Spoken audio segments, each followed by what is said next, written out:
Hi guys, I am Ishita Khurana, first professional MBBS student at Vardhaman Mahavir Medical College and Safdarjung Hospital, New Delhi।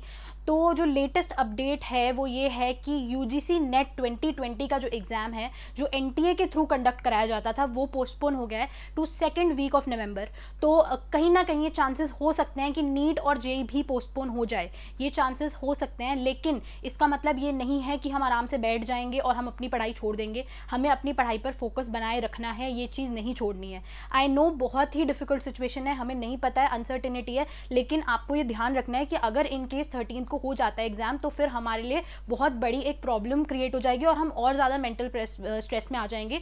तो इसलिए इस बात से ये मत सोचना, चांसेस हालांकि हैं अब कि हो सकता है नीट और जेई भी पोस्टपोन करा दिया जाए, क्योंकि बहुत सारे बच्चे अपीयर करते हैं। जैसे कल जो न्यूज़ आई थी उसमें था कि क्लैट का एग्जाम जो है वो 7th को ही कंडक्ट किया जाएगा, बट उसमें कंपैरेटिवली नंबर ऑफ स्टूडेंट्स कम होते हैं। बट जेई और नीट में बहुत ज़्यादा नंबर ऑफ स्टूडेंट्स अपीयर करते हैं, तो हो सकता है कि नीट भी और जेई भी पोस्टपोन करा दिया जाए। बट आपको पढ़ाई करना नहीं छोड़ना है, अपनी पढ़ाई वैसे ही आप जैसे कर रहे हो वैसे ही करते रहो, और यही मान के चलो कि 13 को ही नीट होगा, ताकि आपका कहीं भी लॉस ना हो। तुम अगर मान के चलो कि 13 सितंबर को तुम्हारा नीट है, तो आज 11 तारीख है, कल 12 हुई, 12 से 12 एक महीना है तुम्हारे पास। और अब उसमें कितना प्रेशर होता है, कितना स्ट्रेस होता है और क्या क्या चीज़ों को फेस करना पड़ता है, वो मैं बहुत अच्छे से समझ सकती हूँ। और उसके साथ तुम्हारे ऊपर एक एक्स्ट्रा प्रेशर आ गया कि एक मेंटल स्ट्रेस है कि होगा या नहीं होगा, और अगर कोई बीमार है उसके ऊपर अलग प्रेशर है, पेरेंट्स हमारे जाने देंगे नहीं जाने देंगे। बहुत ऐसी सिचुएशन है, बहुत ही मतलब मैं समझ सकती हूँ बिल्कुल अच्छे से। हालांकि मैं कहीं शायद उतने लेवल तक तुम्हें ना मतलब समझ पाऊँ, क्योंकि मैं कभी उस सिचुएशन में नहीं रही हूँ, बट मैं पूरा ट्राई करती हूँ कि तुम लोगों से एम्पैथाइज कर पाऊँ, तुम लोगों को बता पाऊँ, तुम लोगों की हेल्प कर पाऊँ। तो यार मैं बस देखो, अब कुछ चीज़ें ना लाइफ में कभी कभी ऐसी हो जाती हैं जिसका कोई भी सॉल्यूशन नहीं होता, और ऐसी प्रॉब्लम्स जिनका कोई सॉल्यूशन ही ना होना, तो उसके बारे में सोचना या उसको चेंज करना छोड़ देना चाहिए।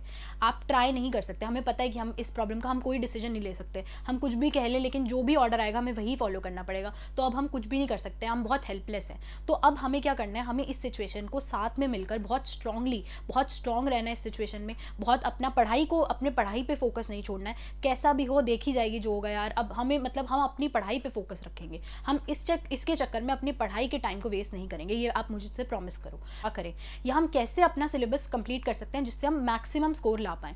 तो देखो, एक दो चीज़ें मैं आज आपको बताऊंगी, एक दो टिप्स हैं जो आपको ध्यान रखनी है। अभी 1 महीना बचा है आपके पास, तो अगर आपका सिलेबस नहीं कंप्लीट हुआ है ना, तो डरने की बात नहीं है। पहली बात तो ऐसा नहीं होता कि 100% सिलेबस कंप्लीट होगा तो ही आपका सिलेक्शन होगा, ऐसा नहीं होता। ज़रूरी ये नहीं है कि 100% होगा तो सिलेक्शन होगा, ज़रूरी ये है कि जो आपने 80% किया हुआ है उसमें से आपका 100% सही होना चाहिए। समझ रहे हो बात को, ये चीज़ ध्यान रख लेना। और अब हमारा अगर मान लो सिलेबस कम कंप्लीट है, हमारा नहीं हुआ है, तो हम क्या करें? पहली चीज़, पैनिक नहीं करना। इस बात से ऐसे पैनिक नहीं होना कि हमारा नहीं हुआ, हमारा नहीं हो सकता सिलेक्शन, ये नहीं सोचना। क्या करना है कि पहली चीज़ ये देखनी है कि क्या हमारा सिलेबस बचा हुआ है और हमारे स्ट्रॉन्ग पॉइंट्स क्या हैं।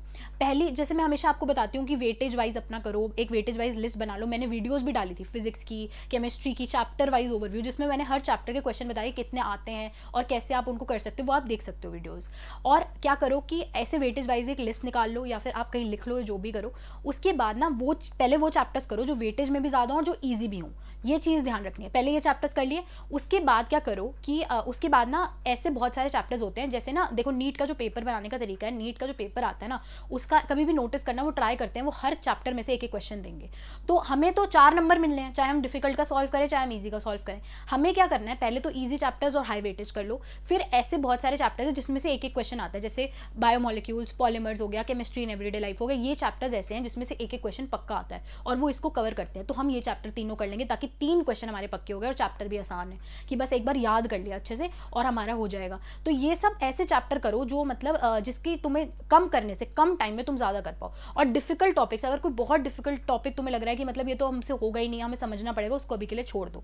पहले इतना कंप्लीट कर लो, ओवरऑल ज़्यादा तुम अपना फोकस मतलब ज़्यादा जो वेटेज वाली चीज़ है वो कर लोगे, तो तुम्हें बहुत हेल्प होगी लास्ट में पेपर में। और दूसरी चीज़ क्या करो, अगर तुम्हारे मतलब सिलेबस बहुत कम चल रहा है, या फिर अभी तुम बहुत ज़्यादा मॉक टेस्ट दे रहे हो कि रोज़ ऑल्टरनेट डे पे दे रहे हो, ऐसे दे रहे हो ना अगर मॉक टेस्ट, तो मॉक टेस्ट की फ्रीक्वेंसी थोड़ी कम कर दो, क्योंकि अब तुम्हें रिवीजन की बहुत ज़्यादा ज़रूरत है। अगर सिलेबस कंप्लीट नहीं है वो पूरा करो, कैसे पूरा करो बता चुकी हूँ। अगर तुम्हारा रिवीजन हो चुका है, मतलब सिलेबस कंप्लीट हो चुका है, तो रिवीजन अच्छे से करो। लास्ट टाइम में बहुत ज़्यादा ज़रूरी है कि एक एक मिनट तुम बहुत अच्छे से यूटिलाइज करो। तो इस सब चीज़ों पे मत टाइम वेस्ट करना। और ये सब चीज़ें प्रीवियस ईयर क्वेश्चंस प्रैक्टिस कर सकते हो। अगर क्वेश्चन प्रैक्टिस करने का मन है चैप्टर के साथ साथ तो प्रीवियस ईयर क्वेश्चन कर लो मेरे हिसाब से, और अगर कर रखे हैं ना तो एक बार रिवाइज कर लो, जो हाईलाइटेड है वो ज़रूर रिवाइज कर लो, वो ज़रूरी है, ठीक है। तो ये सब चीज़ें तुम कर सकते हो। और आई थिंक कि मतलब अगर आप लोग बहुत फोकस रहोगे ना अभी भी, तो ऐसा नहीं होता, जैसे बहुत लोग कहते हैं कि हमारा सिलेक्शन अब हो ही नहीं सकता, ऐसा नहीं होता। आप अभी भी कर सकते हो, आप अभी भी कर सकते हो। मुझे आप पर कॉन्फिडेंस है, आपको शायद नहीं हो, लेकिन मुझे है कि आप लास्ट मंथ में भी पढ़ के कर सकते हो। तो बिल्कुल ऐसे नहीं सोचना कि हमारा नहीं होगा। और बहुत सारे लोग मुझे कह रहे थे कि ऑर्गेनिक केमिस्ट्री हमसे नहीं होती, ऑर्गेनिक केमिस्ट्री के हमारे कॉन्सेप्ट्स वीक हैं या हमसे क्वेश्चन ही नहीं होते हैं। तो इसलिए अनअकैडमी पे अब मैं ऑर्गेनिक केमिस्ट्री की क्लासेस ले रही हूँ। उसमें मैं पूरा आपको एक बार क्रैश कोर्स टाइप है जिसमें बहुत सारे इंपॉर्टेंट कॉन्सेप्ट्स, एक्सेप्शंस, ऑर्डर्स, ये सब मैं रिवाइज करवा दूंगी। तो अगर आपने ज्वाइन नहीं किया, आप ज्वाइन करके देख सकते हो, उससे भी आपका रिविजन हो सकता है। तो you can join that and you can join my Telegram channel Ishita for you. वहाँ पे जो भी अपडेट्स हैं क्लासेस से रिगार्डिंग, लाइव सेशन से रिगार्डिंग, या फिर नोट्स हैं जो भी मेरे, वो मैं अपलोड करती रहती हूँ। सो अच्छे से पढ़ाई करते रहो, stay happy, stay healthy, stay safe and study smart. See you all.